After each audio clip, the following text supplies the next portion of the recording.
Gavana Mahoma Bay mabende en jakoma mar ODM Gladys Wanga ojojo kanyo mag ODM mondo oket maino margi e tego duondo bura kar goyo siasa mag ng'ano madhi kawo lemo mar Raila Odinga mar telo ne duond burano ma biro bang' Raila Odinga yango e kor dwe mokalo ne odhi goyo riti ne siasa ma pacho kae, wach ma osemiyo jo siasa mag ODM chako chenro mar gawo koma no. Kata kamano Wanga okwayo jotelo mag ODM mondo oket maino magi e yiero mag gwenge mane ochwal nyime e higani kaka yo mar tego duond burano.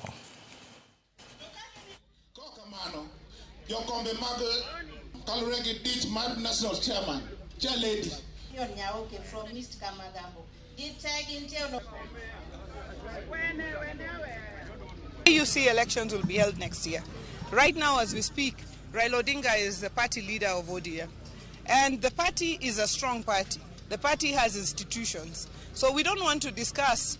It's like discussing inheriting a wife whose husband is still alive. So we don't want to get ourselves embroiled in that discussion while Raila remains the party leader. The party is organized. You can see our deputy party leaders left. People quickly organize themselves and the party is moving forward. And we are going to organize ourselves in that manner. But we don't want to preoccupy ourselves with that discussion because there are people, detractors of the party, taking advantage of that discussion and spinning it to make it look like there is a vacancy in the position of party leader. The party is open and welcoming people who left the party. We welcome everybody. Only that if a pastor leaves the SDA church, they don't come back as a pastor. They will come back as a mshirika. Hiyo ndio watarudi kama mshirika katika kanisa la ODM. Kwa magojo ngada ka oyema adundo kata kamano